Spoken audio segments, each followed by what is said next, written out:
I thought maybe we could talk about how you got started. Okay. Like I saw the first Pinstripe job of yours at your show. Yeah. And what year would that have been? That'd have been 75. And so what happened before 75? What got you to that point of doing that? Well, my mom, we used to build chopper bikes. In fact, that right there was one of them. Is that thing in the picture? All right, good. Okay. So that was one of the bikes, and that was in 1965. I was 12 years old. And you're dating yourself. Yeah. And we lived right over in the other street. So this was my neighborhood right here. And one of my best buddies, Jeff Brandt, me and him opened up a bicycle custom shop called B&K Custom Choppers or whatever we said. Yeah, chopper bicycles. I forget what it said. And I made a show card that had us, and we pinned it on the telephone pole down here. So I put it on the telephone pole, and then so we started working on all kind of stuff, and I paint them up at my mom's. I paint them. What were you using? I was using Cal Customs. Yeah. Cal Custom 3-in-1. You had your base coat. You had your candy. So it'd be like a gold or silver base, you know, and then you'd have your candy color on top of that. Then you'd have your clear. Did you learn that from something? Well, yeah. I was reading in Hot Rod magazine, right, you know. Right. You weren't looking on the internet. No. You weren't YouTubing it. No, there was nothing there.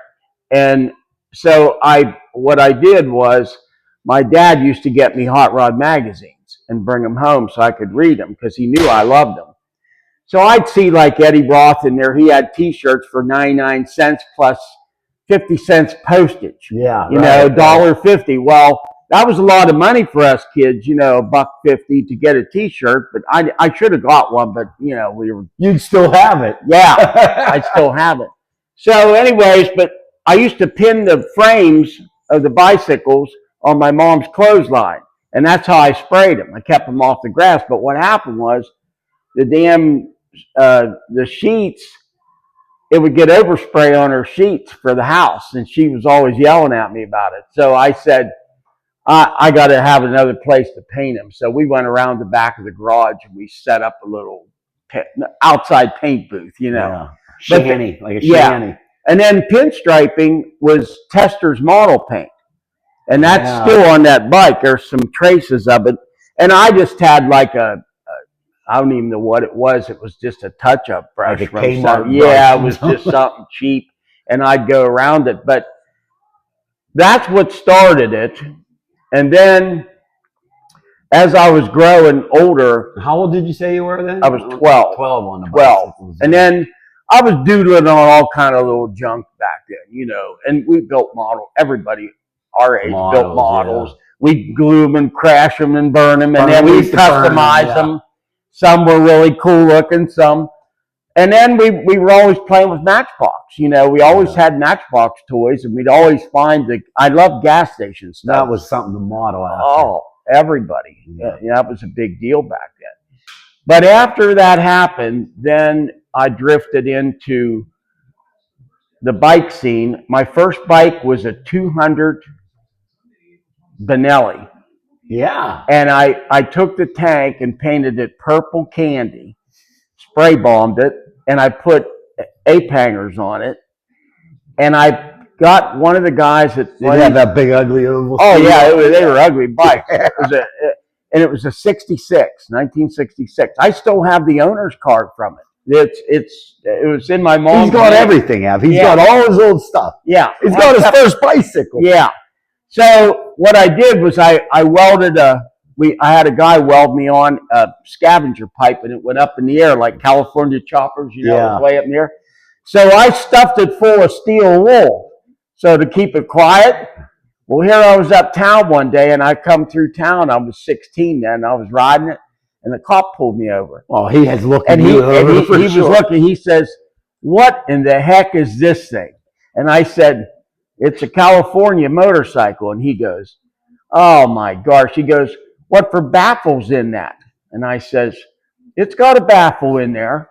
And he goes, "Well, it's pretty loud." And I said, "No, it's not that loud." He goes, "Well, rev it up for me."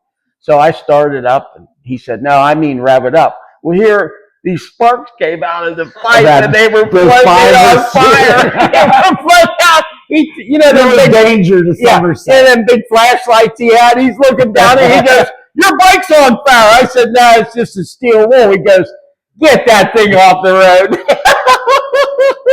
So that was my first exhaust muffler that was stuffed. It was a steel wool. Yeah. But that's what started me. Then I worked, after that, I was working part-time for the Triumph motorcycle shop, and it was on this end of town. Then it moved on the other end of town. What was the name of it? It was, I think it was Burkett's Triumph shop. And then it changed to, it changed to Somerset Cycle Sales. And he would sell Triumph, Norton, Ducati, Moto Guzzi. Yeah. He was selling, and Hunch was the other one that was over in Norville. That's Duke's buddy. That was Duke's buddy. He was, and I'd travel back and forth for parts. He was Moto Guzzi, Triumph. Yeah, he was the same thing. And then the BSAs were in Bedford. That was Rodney Clark. So I worked there. Well, here, that was in the prime of the chopper movement. So this kid, he had passed away with cancer. His bike caught on fire, but it didn't hurt the motor or the frame, but it burned everything up. He said, $20 you can have. It's a 67 Bonneville. So I bought the bike off of him. I tore it all apart. Oh, yeah. And I said, we're going to build a chopper, because I had access to all the parts. And, we could order anything from, we ordered a lot of stuff from AEE Choppers in California. I think it was Van Nuys or somewhere out there. And they were always in them books. And my eyes would go, when you'd see them. Here's what I'm going to do. Yeah, there's a Springer front end. But where I got some of my parts was Psychodelicatessen in Wilkinsburg. Yeah, I remember. And that was a crazy place. And I bought my Springer. That was a big journey for you. Oh, man, that was a big deal going to Pittsburgh to get your parts, So driving home all happy. Oh, yeah, you had all these parts. So I built the bike in my grandma's house. And I built it upstairs, and I had a room upstairs. I basically tore the bike apart, and then I was putting all the pieces together, and then we drug it to the basement, because the basement was nice down there. We drug it to the basement. Then I had a heck of a time getting it out of the basement because I had to fold the bars down to get it out, and it was 14 They had one of them steps that went up out of the basement. And I had a couple guys come over and help me. But that's where I really got turned on to like airbrushing and designs. I was picking up washers, anything to make designs with. Yeah. And like I did scallops with a washer. Yeah, I had one of my buddies was the first actual paint job was mine, but my second paint job was one of my good buddies. He got killed in a car accident. He had a Norton Commando, and it was a white pearl tank, Sportster tank, and then it had these wild black and red graphics on, and it was like psychedelic looking, because that was what was going on. So that's what got me started. And let me ask you a question. I talked to Mike Satosky about how crazy the volume of hot rods in this area is right now. Was it always like that? It was always like that. Yeah, because there's so many hot rods out there. There's a lot of hot rods in this area, and there was that many back then. So it was like that then, too. Everybody wanted to drag race. There's places that we secretly go to where there was a long straightaway. Yeah, we had our spots. Yeah, everybody, all the stories are the same. You hear from little towns, oh yeah, we used to go out here in the one curve, and it was all straight. Yeah. Tell the cops there's a crash on the other side, call them up, say there's a wreck on the other side of the mountain. They'd all tear off so everybody could race. But I remember those days, they were great days. But That's how you got rolling. When you have all that going on, and then, and then I was the only one that was messing around with custom paint in the area. And so I became the like, guy. You're the guy. But it took me a long time to get to where I felt more comfortable. Like when I went in business, 74. You ever started a job back then and you go, geez, I don't think this is going to work out. I'm sitting my root in this guy's tank. If you watch my video from the show this last summer, the 34 Chevy I striped, it still has my striping on. I asked him, I said, do you think I can make any money on this? And he goes, I think you got something going on. Well, I looked at it and I went, it don't look bad.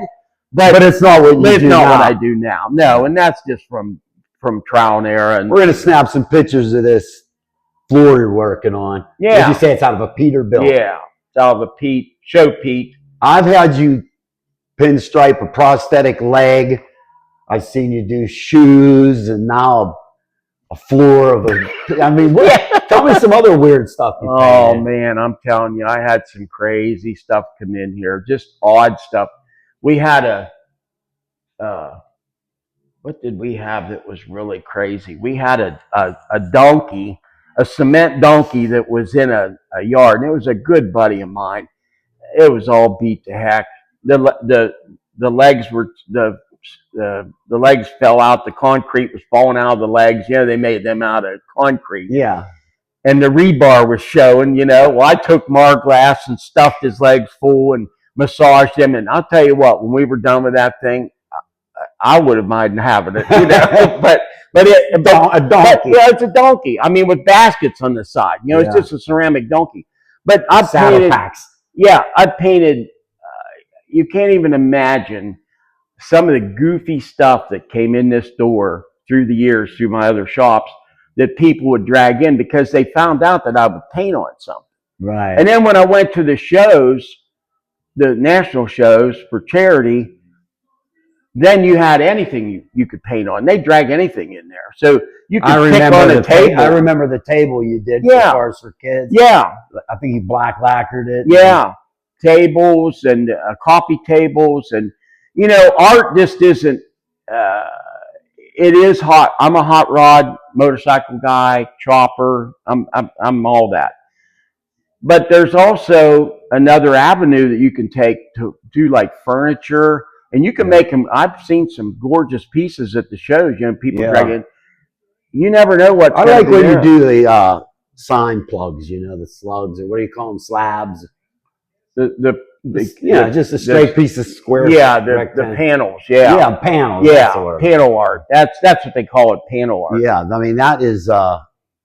Something easy to start on. It's very cool, and you can frame them, frame it up real nice. But when we went to the show and that car's still floating around, that's pretty cool. Yeah, that's really cool. And that was one heck of a show. Oh man, I never dreamed. You weren't there, I don't think of. No, I couldn't come. Yeah. Your anniversary show, right? Yeah.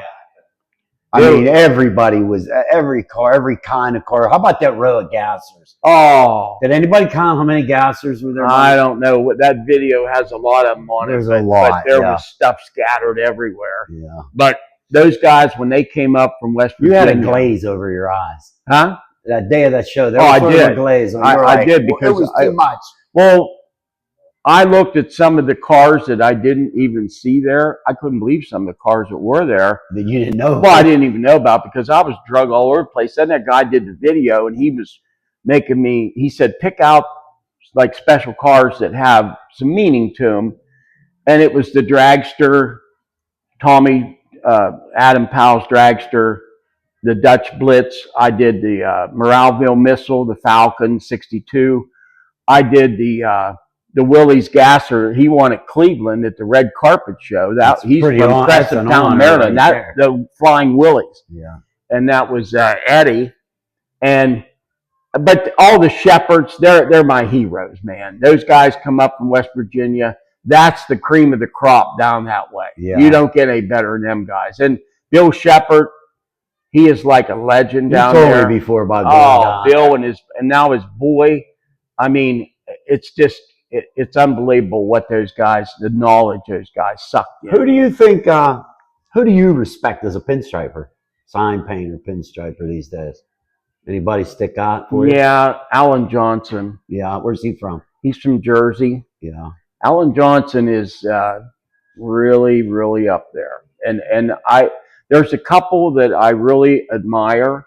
Now there's a lot of good ones out there, but I think I admire more of the pavement he went from, like I did. He started out and he paved his way. Right. Now some you see some young guys are pretty good right off the bat, but I look at it on a different perspective. I look at it as, man, he learned from scratch and went to that level. And then there's a couple other ones that are phenomenal. But Alan was always one of my favorites. He was really something that always happens with me is I'll take my bike that you striped, and Tommy will have his bike that you striped. Yeah. And we go to all over the place. Yeah. We'll be at a bike show somewhere, or just like at a bike night or something, and there'll be somebody there with a pinstripe bike, and Tommy will go up to it and he'll look at me and he'll go, "No," or else he'll say, "That's not Casey. That's not Casey level." No, thank you. I appreciate that, because my style, everybody always says to me, your style is like the old hot rod look. Yeah, well, and he said that's what it is. And he said, I don't know where you get that. But he goes, it must be from growing up in the mecca of all this. You're an old guy. Yeah, and I'm an old guy. I'm 72 years old. You were schooled on it. I was schooled on that stuff. But Evan's taking some good pictures in here, all kind of good stuff in the shop. We got Dewey Ream's cycle shop over in the corner. There's BSA's in there. I haven't seen Dewey. Yeah, he was here yesterday. The whole thing with my vision of a shop, with what I do, I'm only doing striping and lettering now, a little bit of airbrushing here and there. Not painting the cars. No, I got out of all that.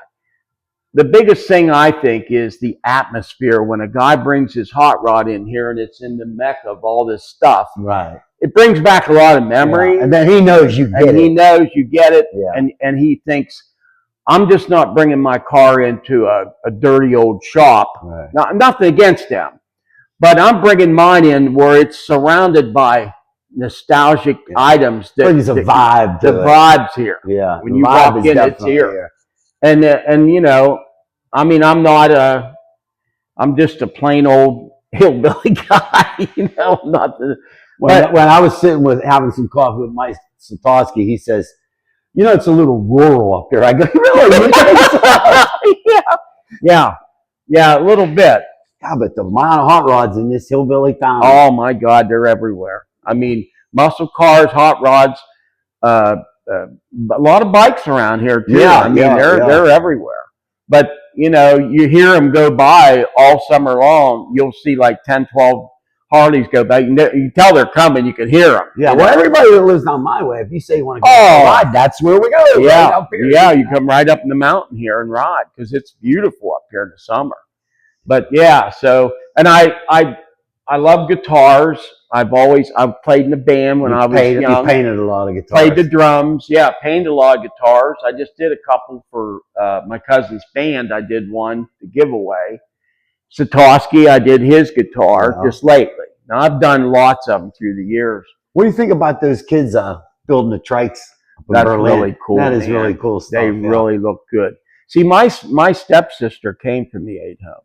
Yeah. I picked her up in my 1935 hot rod, Plymouth Coupe, and she didn't know what to think. She had a little red suitcase with her. That's all she had. You never forget and my mom, that, huh? my mom adopted her, and it was on the other end of town out here. And I have two. That's still the same place, though. Two sisters that were adopted, but one came from the 8-home. Yeah. And she lives. That means something for you. Working she lives down south now. She's but yeah. And when you guys were doing the podcast, and I saw you talking about what you inspired about the 8-home, the money that it brings in. I have a connection there with my stepsister, and I love her to death. And she's, but she came with a little suitcase. That's all she owned. That was everything. That was all her world. Little tiny red suitcase. Well, she got lucky when she found you. Well, she didn't know what to think when she jumped in that car, and I was there, "Rah!" You know. And she said, "Is this thing safe?" I said, "Oh yeah." I want to go back. I had a pistol shift up there for 4-speed. I was shifting. She goes, "Oh my God, I want to go back to the 8 turn around." That's funny. But no, and I am amazed.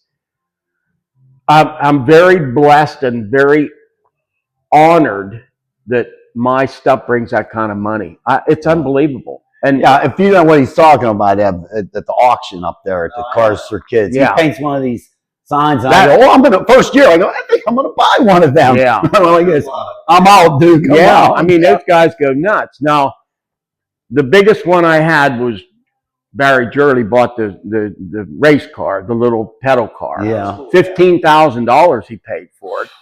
And then I had a friend of mine. But they're not really, I mean, they're paying that for it, but they also know that they're doing something good for Oh, they are. I mean, that's what it's all about. That's what it's all about. I'm touched on, I mean, I have my touch on it, and it really looks really cool, and I'm happy with it when I get it done. But there's a bigger meaning to it than what I did. You know, it's not just about Case was on it. I mean, it makes it look prettier, and cooler, but it's about helping the aid home, you know. And those guys that have money. Boy, they got a nice facility over there. Oh my God, Jennerstown's just perfect. No, I'm talking about the aid home. Oh my gosh, Mrs. Wheeler built that. Yeah, it's and really it nice. is beautiful in there. I mean, beautiful. But Jennerstown is a nice. Oh my gosh, that's really cool, Jennerstown. I mean, it's and the mecca of cars they got last year was unbelievable, and I think this year it'll be worse yet. They're going to be really honored that they let Skooterville, handle you guys got to be there, man. Yeah, it's really cool. Every biker has a hot rod of something. Right, they're so interlinked. Or they like them, you know? They like them no matter what. You know, they grew up with them. Not this guy. You know, you'll see a guy that's all completely Harley-ized out. He's got all the pins and the leather and stuff. You ask him about a hot rod, he says, "Yeah, I got a vet, or I got a hot rod, or I got a muscle car." They all have them somewhere. They're on their bike today. You know, that's what they do. But no, it's been a great ride, and I just hope I can.